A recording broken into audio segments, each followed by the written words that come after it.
Shalom amigos, les habla el maravilloso director Es Jaim y estoy escuchando el programa Derech Hashem, el camino de Dios, programa que llega a ustedes de parte del ministerio Es Jaim, el ministerio del árbol de la vida, el árbol en que fuimos injertados. Gracias le damos al Todopoderoso por darnos la oportunidad de una vez más estar con ustedes aquí en PAB 550, como de costumbre, todos los domingos, un programa de media hora donde conversamos con ustedes las maravillas que se encuentran en la Sagrada Escritura con el pensamiento e intención de que usted, como audiencia de esta emisora, pueda conocer el pensamiento de los autores de las escrituras. Regresar lo que se conoce como la senda antigua, pero en este aspecto, obviamente, Jeremías está citando otro momento, hablando de otro momento. En lo que respecta a este aspecto, conocer realmente la figura histórica de Jesús de Nazaret, su pensamiento, de dónde surge su mensaje, cómo de ninguna forma su mensaje es contradictorio al que Moisés trajo y los profetas. Al contrario, reconcilia ese mensaje, comprendiendo él la misión que se le ha encomendado como el enviado de Dios para salvar al pueblo de Israel y al mundo entero. Y la palabra salvación gira alrededor de un concepto que en español la palabra no la define muy bien. En sí, la palabra que traducimos como salvación habla en sí de la idea de la redención. La redención. El tomar para sí algo que no pertenecía o no pertenece a la persona quien lo obtiene, pero por medio de algo que se hace en ese momento se logra el mismo. Yo le doy gracias al bendito por la oportunidad que me da. Verdaderamente no merezco en lo más mínimo que Él haya extendido sobre mí su bondad y me haya permitido ver estas cosas y poder ser instrumento en el tiempo presente para aquellas personas que desean conocer la sana doctrina, la sana enseñanza, el mensaje original y desean regresar a ese camino. Por consiguiente, puedo comenzar el programa diciendo primero que nos encontramos en el día 21 del mes de febrero y este es el día 9 del mes de Adar, un día muy importante para todo el pueblo de Israel que se encuentra en la tierra y en el mundo entero. Y si usted es creyente o discípulo de Yeshua, de Jesús de Nazaret, de Yeshua de Nazaret, usted debería escuchar por qué este día es importante. Hace unas semanas, tal vez meses, se acordó entre diferentes rabinos y líderes de Israel en que este día sea un día donde a las 6 de la tarde, hora de Israel, que en Puerto Rico sería a las 12 del mediodía, tomemos 5 o 10 minutos para orar al Eterno, pedirle a Dios que envíe al Mesías. Esto nos dice la urgencia que tiene el mundo con la aparición del Mesías. El mundo necesita al Mesías. Mientras algunas ramas del cristianismo está hablando de la llegada del anticristo, porque pues toman textos aislados de la escritura y los adjudican sin conocer el origen de las ideas. El pueblo de Israel está deseoso de que venga el Mesías, porque de él hablaron los profetas, de él habló Moisés, y nosotros tenemos el testimonio de los discípulos que presenciaron su aparición hace 2000 años atrás. Y nosotros como sus discípulos debemos unirnos en esa petición porque nosotros anhelamos que Yeshua nuestro Señor regrese. Y esto me lleva a la porción de la Torá que estudiamos ayer. Amigos, las casualidades no existen. Si usted piensa que la vida gira alrededor de la suerte o la casualidad, verdaderamente desconoce quién gobierna el mundo, quién gobierna el universo. Las casualidades no existen. Pues la porción de ayer que estudiamos se titula Terumá, y esta se encuentra en el capítulo 25 del libro de Éxodo, versículo 1, y termina en el 27-19. Narración cuyo mensaje es una continuación del capítulo 20, donde el pueblo de Israel,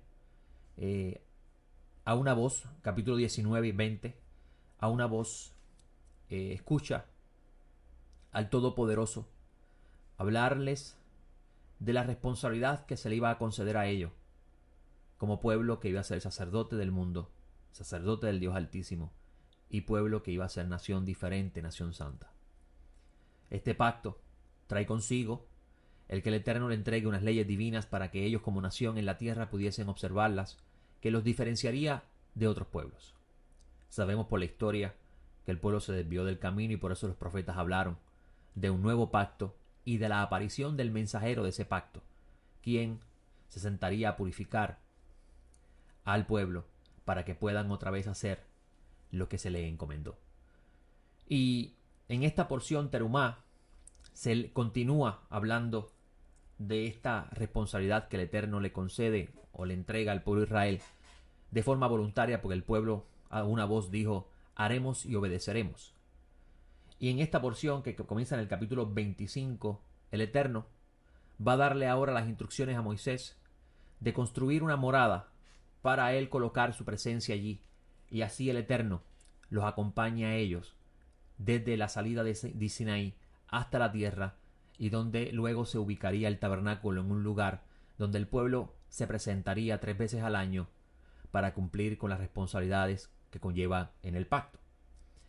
Y el texto comienza hablando de cómo Moisés debía transmitirle a los israelitas el que ellos den una ofrenda para el Eterno. Esta ofrenda debía ser voluntaria y el propósito de ella es construir una morada. Este texto lamentablemente se toma de forma irresponsable y se utiliza para enseñar el que las personas donen dinero para construir templos, cuando el fin del mensaje no es este. El fin no es que cada uno done dinero para construir grandes edificios donde le llamamos la casa de Dios, cosa que es contradictoria a la Escritura, sino que el mensaje de esta narración es enseñarnos cuál es el deseo del Creador. En esta porción se habla de un lugar llamado el tabernáculo, el Mishkan, en el capítulo 26, donde se colocarían una serie de utensilios que serían sombras representativas de realidades que se encuentran en los mundos superiores. Pues del Eterno le dice claramente en el versículo 19: haz todo conforme al modelo que yo te muestro, y todos los utensilios también los harás así. Y vuelve otra vez en el versículo 40: mira y haz todo conforme al modelo de ellos que te ha sido mostrado en el monte. Moisés en el monte, envuelto en la nube, se le permite ver estos modelos para él luego traer esos planos y construirlos en la tierra. Ahora, ¿qué función tendría el tabernáculo? Cualquier persona pensaría que el deseo de Dios es habitar en casas hechas por manos de hombre. Incluso hasta el rey David le dijo esas palabras cuando David deseó construir un gran templo para que el nombre del Eterno habitase allí, una forma de decir la presencia de Dios. Pero el Eterno dice: ¿habitará Dios en templo hechos por manos de hombre? Y obviamente parece una contradicción de esta porción, pero no lo es. Simplemente que el fin del tabernáculo no era que una estructura existiera para que Dios habitara en ella, sino que esa estructura tendría como propósito transmitir una idea mayor que tiene su origen en el principio. Cuando el Eterno creó el mundo, la Escritura dice que lo llamó bueno, muy bueno. Y usted, si me ha escuchado en programas anteriores, habrá escuchado siempre el Morey Joseph estar mencionando el principio. Y esto, amigo, porque si no conocemos bien el principio de la narración bíblica, no podemos conocer el final. No podemos conocer lo que sucede entre medio de la narración y no podemos conocer el final. Y es importante siempre regresar al principio, pues desde el principio el Eterno habló del final. Así que si conocemos el principio podemos entender el final. Y al principio dice la Escritura que el Eterno hizo una casa para el hombre. Colocó allí al humano. El humano fue creado con el fin de habitar en ese lugar que usted llama planeta Tierra. Y dentro del planeta Tierra había un lugar llamado Edén, y dentro de Edén un huerto. Y dentro de ese huerto Dios coloca al humano para que en ese lugar él tenga una relación de cercanía con su Creador. Va a encontrar que el texto dice en los primeros capítulos de Génesis que Dios se paseaba en el huerto, dando a entender de que era un lugar de pureza extrema, donde el humano y Dios podían interactuar sin ninguna inconveniencia. Inconveniente, mejor dicho. Y esto es importante porque ese es el principio que está hablando la Escritura, que nos muestra el deseo original del Creador. Hacer una casa para el humano y él poder en ese lugar llamado planeta Tierra relacionarse con su ser creado. Como dice un escritor conocido en el mundo académico, Dios quería una familia. Y es una forma humana de expresar ideas que para nuestra comprensión racional sería difícil comprender si no habláramos en términos humanos. Pero entender esto básico es muy importante para poder entender la narración de esta porción. Pues cuando miramos los utensilios, cada utensilio del tabernáculo va a representar realidades mayores. Por ejemplo, el arca de la alianza vendría a simbolizar el trono de Dios en la tierra, donde la presencia divina se comunicaría con Moisés allí en el lugar de encuentro.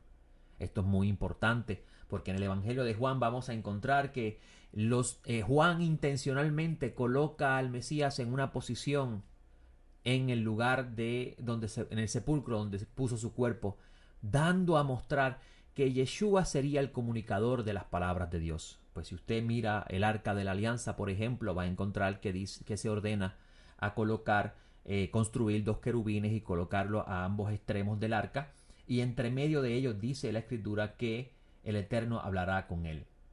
Versículo 22 del capítulo 25 dice: allí me reuniré contigo entre los 2 querubines que están sobre el arca del testimonio, y por encima del propiciatorio hablaré contigo todo lo que haya de ordenarte para los hijos de Israel. Y este versículo es muy importante porque cuando miramos el Evangelio de Juan y vemos las claves que él nos quiere dar, amigos, Juan está escrito en una forma de escritura judía conocida como nivel sot, nivel misterio, donde su narración no sigue el orden histórico de los eventos, y esto con el propósito de hacer que el lector comience a percibir cosas que no percibía, porque lo hizo con esa intención. Y vas a encontrar en el Evangelio de Juan, cuando se habla de la muerte del Mesías, él ya colocado en un sepulcro, que es prácticamente una cueva. Vas a encontrar que entra María o Miriam y ve a 2 ángeles, uno sentado a la cabeza y uno a los pies de donde estuvo el cuerpo de Jesús. Y esto Juan lo hace con toda la intención, que no lo vas a encontrar en los demás evangelios sinópticos, de transmitir un mensaje. Él está diciendo, al finalizar casi el libro, Yeshua el Mesías es la voz del Eterno. En otras palabras, en la carroza donde la presencia divina, el Espíritu de Dios, la Shejinah, mora. Incluso eso es lo que significa Mashiach en términos de la misión y la función que le corresponde. Y vamos a encontrar también en esta porción el ordenamiento del tabernáculo, que viene a representar en forma escalonada o en forma pequeña lo que era al principio el huerto del Edén. Si usted mira el huerto del Edén, allí se encontraba el hombre con Dios, o Dios con el hombre, mejor dicho, y allí estaba también un árbol de la vida. Y ese árbol de la vida, que fue escondido obviamente por causa de la transgresión del humano, en ese tabernáculo que Moisés se le ordena construir, o mejor dicho, se le da el plano y construye Bezalel y Oholiab, ahí también se ordena colocar una lámpara de 7 brazos que, cuando miramos la descripción, claramente representa un árbol.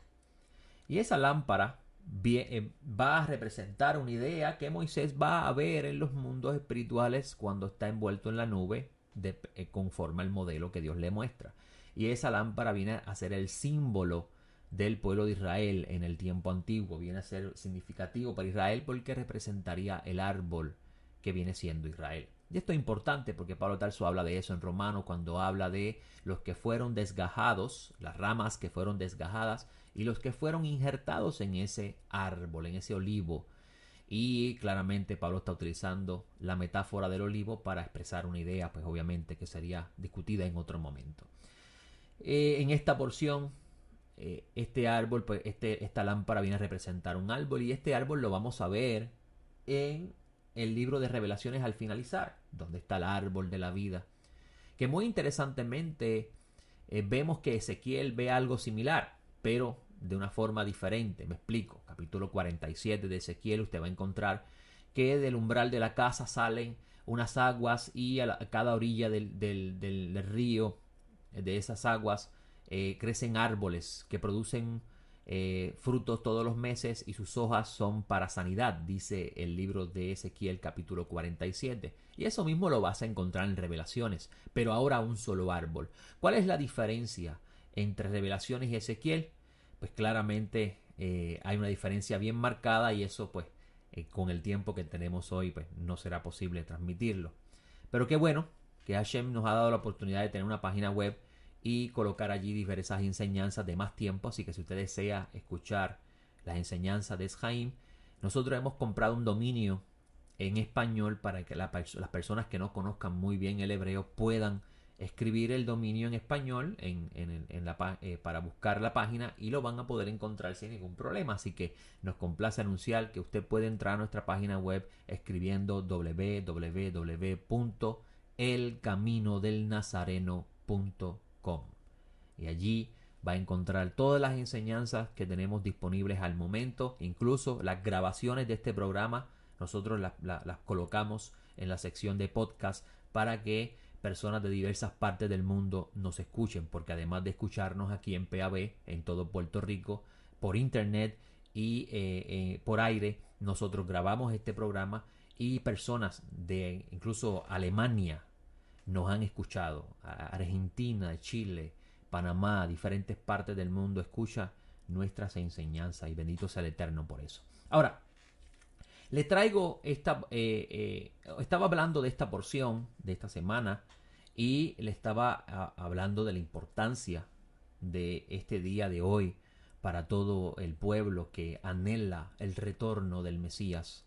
Para el judaísmo tradicional, la aparición del Mesías, porque para ellos el Mesías no ha llegado. Para nosotros, los que sabemos que el Mesías vino y regresará, pues para nosotros sería el regreso de nuestro amo Yeshua el Mesías.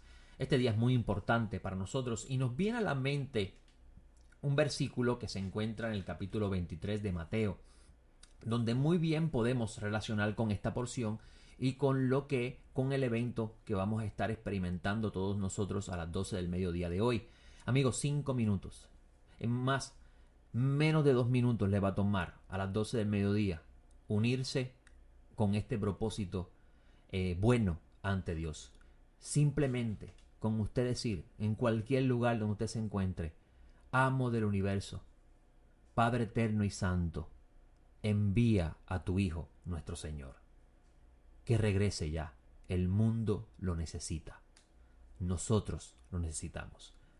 De seguro que el Rey del universo, el Padre de las luces, el Señor de todas las cosas, amo de las maravillas, le dirá a su amado Hijo: ven, porque ahora te desean. Y esto me recuerda el capítulo 23 del libro de Mateo, donde en el 37 Yeshua dice unas palabras muy muy impactantes que tienen gran significado en el tema que estamos hablando hoy. Pues dice en el 37: Jerusalén, Jerusalén, que matas a los profetas y apedreas a los que te han sido enviados. ¿Cuántas veces quise juntar a tus hijos, como la gallina junta sus polluelos bajo las alas, y no quisiste? He aquí vuestra casa os he dejada desolada. Y vemos aquí que se está refiriendo al templo, al santo templo, que estuvo en pie en los días de la aparición de nuestro Mesías. Incluso Mateo 24 gira alrededor de ese versículo 38. Nuestra casa será dejada desolada. Y los discípulos le van a preguntar al maestro: ¿cuándo va a ser esto? ¿Y cuál va a ser la señal de tu venida? Así que cuando usted ve el texto que dice la abominación desoladora de Mateo 24, se está refiriendo a esa época. Lea Flavio Josefo. Flavio Josefo escribe unas cosas muy interesantes que son realmente tristes de las cosas que pasaron en ese tiempo, cómo hubo gran calamidad, destrucción, muerte extrema de asesinato, hambrunas, temblores en ese tiempo previo a la destrucción del templo. Usted podría decir, pero es que el Señor dijo que regresaba y no regresó después de esa tribulación. Sí, no regresó, y eso no significa que no se haya cumplido la profecía. La pregunta que debemos hacernos es ¿por qué no regresó? Porque, por ejemplo, vamos a encontrar en Zacarías, capítulo 14, si la memoria no me falla, que habla de cómo el Eterno saldría a defender a su pueblo de ese exilio que iban a sufrir. Y no sucedió tampoco. Y ese el momento que Zacarías está escribiendo, todavía el Mesías no había aparecido, todavía no había sido destruido el segundo templo, por consiguiente, bien se estaba refiriendo a esa época. ¿Por qué? Porque sabemos por evidencia histórica que cuando se destruyó el templo y Roma arrasó el Imperio Romano arrasó con Jerusalén, muchos judíos fueron sacados de la tierra y fueron vendidos como esclavos, fueron exiliados de la tierra. Y Zacarías aparenta hablar de esa profecía donde dice que el Señor vendría y no el Eterno no apareció a defender a su pueblo. ¿Podríamos decir entonces que Zacarías es un falso profeta? ¿Qué se necesita para que se cumplan las profecías? ¿En qué está condicionado la profecía? Y esto es un tema muy interesante, muy importante, que el tiempo no nos va a permitir hablar, pero lo lanzo aquí en el programa para invitarlo a usted a pensar por qué en esa generación el Mesías no regresó y cómo nosotros podemos hacer que el Mesías regrese. Y esto es muy importante, creo que es un tiempo muy importante en el que estamos viviendo, porque en el pueblo de Israel se ha despertado una urgencia por pedir la venida del Mesías. Y esto, amigo, es muy, muy significativo. Y este texto de Mateo nos va a dar un poco de luz con respecto a lo que está sucediendo hoy y cuánta implicación podría tener en la decisión del soberano en ya adelantar la aparición del Mesías, porque mucho tiempo ha pasado y el mundo lo necesita. En este versículo 38, Yeshua anuncia que la casa sería desolada, anunciando la destrucción del templo, que representa la morada del Eterno entre el pueblo. Y en el versículo 39 dice el maestro, porque os digo que de ahora en adelante de ninguno me veréis, de ningún modo me veréis, hasta que digáis, bendito el que viene en el nombre del Eterno o del Señor, que sería en hebreo Baruch haba Beshem Adonai. Baruch haba Beshem Adonai. En este versículo 39, el Mesías está diciendo, no me van a ver más. La casa será desolada, no me van a ver más. Intenté reunirlos a ustedes, como me fue encomendado, pero ustedes me rechazaron. Pues ahora la casa será desolada, y yo me voy y no me van a ver hasta que me den la bienvenida.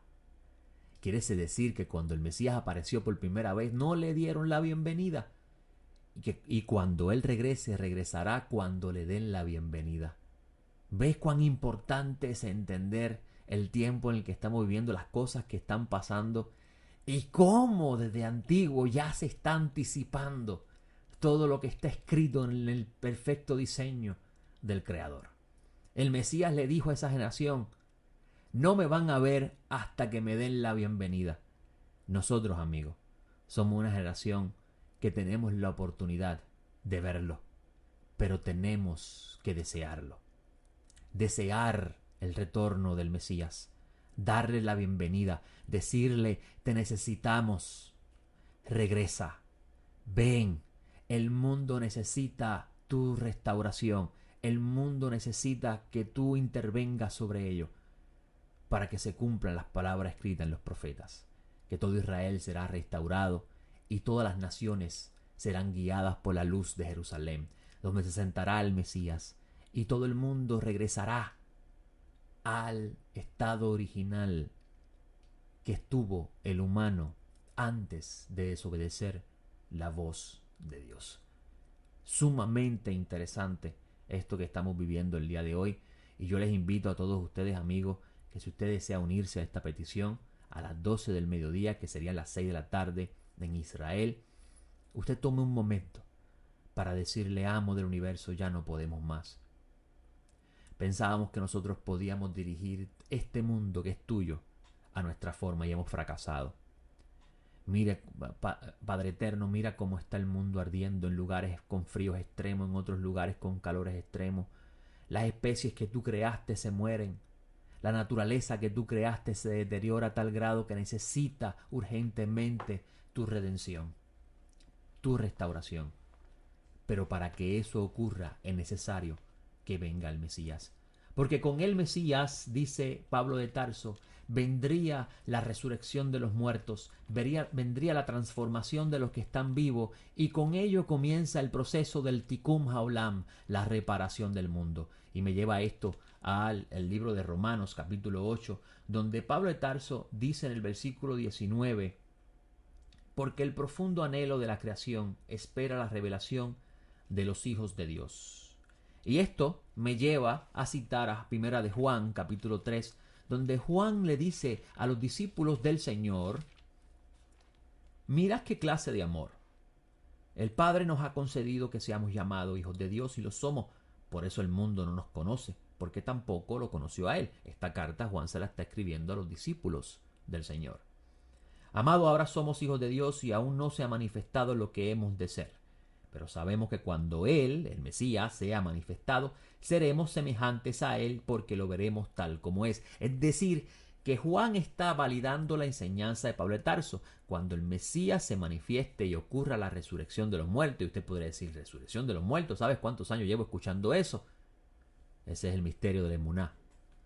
Aunque tarde, lo esperaré. Y esa es mi consolación y mi paciencia, saber que eso ocurrirá, y tal vez moriré y no lo veré, pero bendito sea el Eterno que me levantará. Y tal vez los que estén vivos puedan verlo y se han transformado.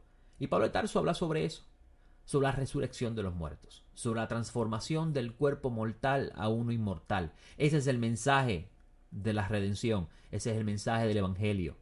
Para eso el Mesías vino, para eso el Mesías murió, para eso Dios lo levantó, para esa oportunidad. Para todo ser humano, judío y gentil, no importa de qué raza, puedan participar de la restauración de todo y la entrada a un mundo diferente al nuestro, donde dice Revelaciones: ya no habrá llanto, no habrá dolor. Parece una utopía, algo extraño, ¿verdad que sí? Pero no lo es. Es parte del plan de Dios y queda en la fe de nosotros, en la confianza y la lealtad a Dios, creer que esto sucederá. Y Pablo habla sobre eso. Pablo dice que las cosas que vivimos en estos momentos no se van a comparar en nada a cuando ocurra esa restauración, y por eso él dice en el versículo 19 que la creación espera la revelación de los hijos de Dios. Está diciendo con esto Pablo de Tarso que tiene que ocurrir primero la resurrección de los muertos, tiene que transformarse lo mortal a inmortal, para que luego consigo comience el Tikkun Haolam, la reparación del mundo, que es lo que dice en el versículo 20: porque la creación fue sometida a vanidad, no por su propia voluntad, sino porque de la sujetó a esperanza. La creación fue sujetada a destrucción en sí mismo, degradación en sí mismo, no porque el Eterno lo deseó así, porque vemos al principio que el Eterno dice que todo lo llamó bueno, sino que lo sujetó a esperanza, porque iba también a restaurarla cuando restaurase primero al humano. Y eso lo dice el versículo 21, cuando dice de que también la creación misma será libertada de la esclavitud de corrupción a la libertad gloriosa de los hijos de Dios. Y dice: porque sabemos que toda la creación gime a una y sufre dolores de parto hasta ahora. Amigo, los volcanes, los terremotos, el calentamiento global, las aguas contaminadas, las especies muriendo, todo eso es una señal de que la creación está gimiendo, necesita ser restaurada. Pero para que ello ocurra, necesita primero el humano ser restaurado, porque la creación fue hecha por causa del humano. Es la casa del humano, es el lugar que Dios hizo para encontrarse con el humano. Pero para que el humano pueda ser absolutamente restaurado, necesitamos al Mashiach, a la gente de Dios que fue asignado con esa tarea, como dice Pablo de Tarso en Corintios, que entonces Él mismo se sujetará luego al que le sujetó todas las cosas, para que se alcance el propósito de todas las cosas creadas y el fin de la razón de la existencia del humano, que Dios esté en todos por todos. Así que es urgente que nosotros nos unamos a ese clamor de decir Baruch haba Beshem Adonai, bendito el que viene en el nombre del Señor. En otras palabras, de darle la bienvenida al Mesías, decirle, te necesitamos, queremos que regrese, ven Yeshua, ven, como dice el libro de Revelaciones. Porque amigos, estamos al borde del precipicio y si Dios no interviene, desaparecemos. Pero bendito sea Hashem, bendito sea el Creador, porque en las Escrituras aparece claramente la evidencia dada por Él, el testimonio de que Él no permitirá que eso ocurra. Él no permitirá que el cataclismo acabe con la humanidad. Al contrario, enviará al Redentor y el mundo será restaurado. Esta es mi aportación para hoy. Quiera el Todopoderoso que lo que usted escuchó hoy toque su corazón y le inspire a usted a unirse a este clamor. Amigos, lo necesitamos. Nos urge. Les hablo el Moro Yosef, director de Jaim, y para mí es un gusto haber estado con ustedes. La semana próxima estaré nuevamente en otra intervención más por PAB 550 de Derech Hashem, el camino de Dios. Buena semana. Shalom.